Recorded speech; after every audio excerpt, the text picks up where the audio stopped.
மக்களவை தொகுதி மறுவரையறைக்கு முதலமைச்சர் ஸ்டாலின் கண்டனம். மகளிருக்கான 33% இடஒதுக்கீட்டை நிறைவேற்றும் போது மாநிலங்கள் பாதிக்கப்படக்கூடாது எனவும் வலியுறுத்தல். செல்வ செழிப்பால் மட்டுமே பதவிக்கு வந்தவர் ஸ்டாலின். சென்னை ராயபுரத்தில் நடைபெற்ற பரப்புரை கூட்டத்தில் அதிமுக பொதுச் செயலாளர் எடப்பாடி பழனிசாமி விமர்சனம். காரைக்குடியில் தவேக தலைவர் விஜய் இன்று பிரச்சாரம். 37 நிபந்தனைகளுடன் பிரச்சாரத்திற்கு அனுமதி வழங்கியது காவல்துறை.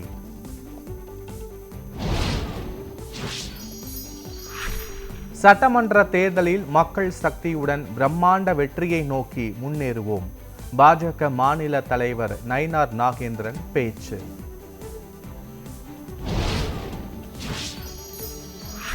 புதுச்சேரியில் 30 தொகுதிகளில் விறுவிறுப்பாக நடைபெற்ற வாக்குப்பதிவு. புதுச்சேரியில் சுமார் 87% வாக்குகள் பதிவானதாக தேர்தல் ஆணையம் அறிவிப்பு. வாக்களிக்க பைக்கில் வந்த புதுச்சேரி முதலமைச்சர் ரெங்கசாமி லாஸ்பேட்டை வாக்குச்சாவடியில் வாக்குப்பதிவு செய்தார்.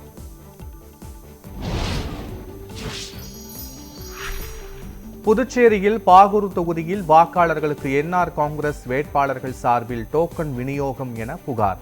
திமுகவினர் தடுக்க முயன்றபோது டோக்கன்களை வீதியில் வீசிவிட்டு என்ஆர் காங்கிரஸ் தொண்டர்கள் தப்பியதாக குற்றச்சாட்டு. புதுச்சேரி திருக்கனூரில் வாக்குச்சாவடி முன்பு திரண்ட பாஜக காங்கிரஸ் கட்சியினரிடையே கைகலப்பு. அமைச்சர் நமச்சிவாயம் வாக்களித்த பின்னர் தள்ளுமுள்ளு ஏற்பட்ட நிலையில் தடியடி நடத்தி கலைத்த காவல்துறை.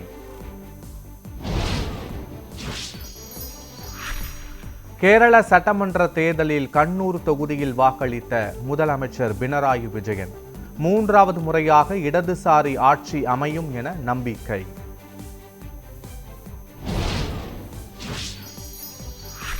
கேரளாவின் குருவாயூரில் வாக்களித்தார் மத்திய அமைச்சர் சுரேஷ் கோபி.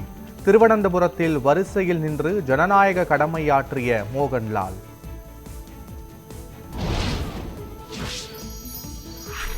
கேரள மாநிலம் சட்டப்பேரவை தேர்தலில் 75% வாக்குகள் பதிவு.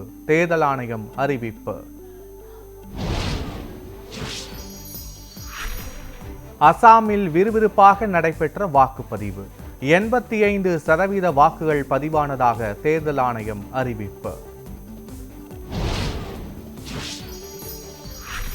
தமிழக சட்டசபை தேர்தலில் போட்டியிடும் இறுதி வேட்பாளர் பட்டியல் வெளியீடு. அதிகபட்சமாக கரூர் தொகுதியில் 79 பேர் போட்டியிடுவதாக அறிவிப்பு.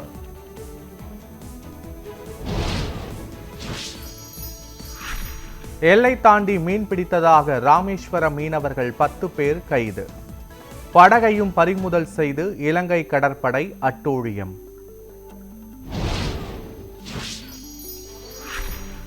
தமிழகத்தின் மேற்கு தொடர்ச்சி மலை மாவட்டங்களில் மழைக்கு வாய்ப்பு.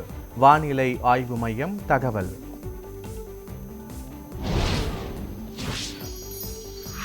தங்கம் விலை சவரனுக்கு 1600 ரூபாய் குறைவு.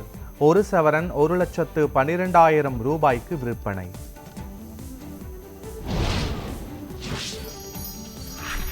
மேற்கு வங்கத்தில் பாஜக ஆட்சி அமைந்ததும் 7வது ஊதிய குழு அமல்படுத்தப்படும். பிரதமர் நரேந்திர மோடி வாக்குறுதி.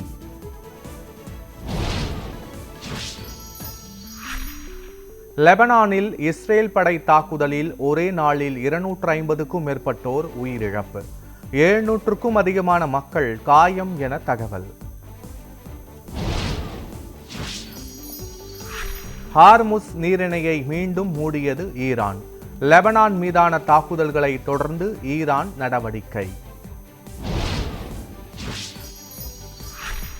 IPL தொடரின் இன்றைய லீக் ஆட்டத்தில் ராயல் சேலஞ்சர்ஸ் பெங்களூரு மற்றும் ராஜஸ்தான் ராயல்ஸ் அணிகள் பல பரீட்சை. புள்ளி பட்டியலில் முன்னிலை வகிக்கும் இரு அணிகள் மோதுவதால் ரசிகர்கள் உற்சாகம்.